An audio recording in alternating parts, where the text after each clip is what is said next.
it's not at all uncommon for somebody to say, well, how do I do such and such? You know, we're very do-oriented, accomplishment-oriented. How do we get something done?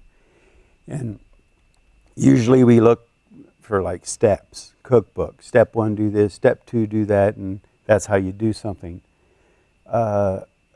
Really, most fundamentally, that approach is all upside down. You're sort of starting with the goal, how to do it. There's a better way to go. It's a more natural way to go. And in that regard, what you do is you start with being. You just be. You rest into your own being. You get, in a practical sense, you just get settled down, calm down, feel into your body a little bit, and you start with that. Then after you're established in being, and you see there's also the more transcendental sense where it means really getting established in the depth of your being, which is a lifelong, eternal, almost process, you see. But it works too in a very short-term sense. If you have a little task to get done, step 1, get centered, get settled in your being. Step 2 is merging. The process is being, merging, knowing, and then doing. Merging. Merging, you take whatever it is you're working with, and you explore it. You get familiar with it. You're not trying to do anything other than, for lack of a better word, commune with what it is you're working with. So being, then merging. Through that merging, just naturally the next step happens. It's called knowing.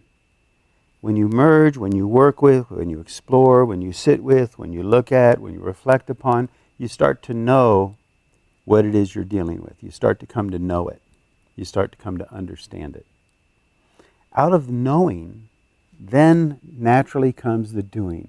Once you know and understand what it is you're working with, then it's just natural to know what to do. Oh, I see this, and so I know what to do, you know? Now I know what to do. But if you try to just start with the doing, it's like you have no basis. You're trying to dance on the top of a pyramid when you don't have the foundation. You don't have the core. It's flimsy at best, you see? I remember one evening my daughter was knitting, and all of her yarn got all tangled up in a big knot, and she was all upset. So I went in, and I wasn't thinking of being, merging, knowing, and doing, but afterwards I realized that's just naturally what I did to help her. I said, okay, first thing, we just need to calm down, okay? That's being. So she just settled down. I said, this is all going to be fine. We can make this work, but let's just calm down, and I'll help you get the knots out of this tangled up yarn, okay? So being. Then I said, okay, now let's take a look at this yarn. Let's just spread it out, give it time, not worry too much about it, get a feel for it.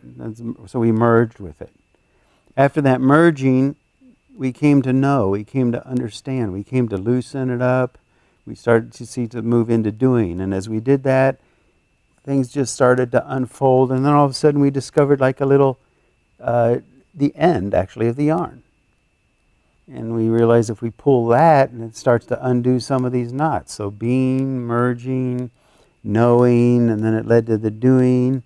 And then slowly, the whole thing unfolded, and the yarn was untangled, and we rolled it up and done. Being, merging, knowing, and doing. If you just wanted to jump to the doing, and okay, how am I going to untangle this yarn? Oh my God, what am I going to do? I don't know what to do. It's a big mess. You don't get anywhere. In the bigger scale of things, to master your life, start with being. And the best tool to culture a state of physiology, you see, that's established in being is meditation. You learn, and it's not just a mental learning, it's a learning of every cell in your body. It's a physiological learning. You see, your body learns how to become established in the core, in the essence, in your divine essence, if you will.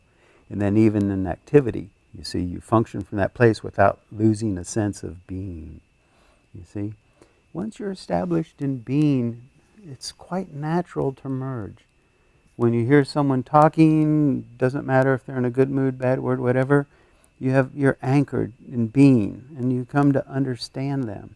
You come to be more easy with life. And through that, you become able to merge with them, to know them, to understand, you see, to start to know, you see, how they function, who they are, what they need, what's the best way to proceed with them. And see, then it just naturally leads into doing. It applies to everything in your studies. If you're all caught up about how you're going to get this, then, oh, I don't understand math. I can't tell you how many times I hear people that, oh, I don't understand math at all. You know, I can't use any examples for math because half of the crowd, it seems. Calm down. Establish in being. Just sit with it. Be easy with it. Don't try to get the answer right away. 90% of the problems people have in math is they get upset because they don't see the answer right away. But if you take the cards of your life, you see, and spread them out on the table and go step by step, being, then you merge, and then you come to know, and now you really know how to do the problems and solve the problems and things like that. Any field of study, anything in life, it's all mastery of it involves being, merging, knowing, and doing. Don't be tempted to jump to the doing. If you master being, merging, and knowing, the doing falls right in your lap. Good. That's enough for now.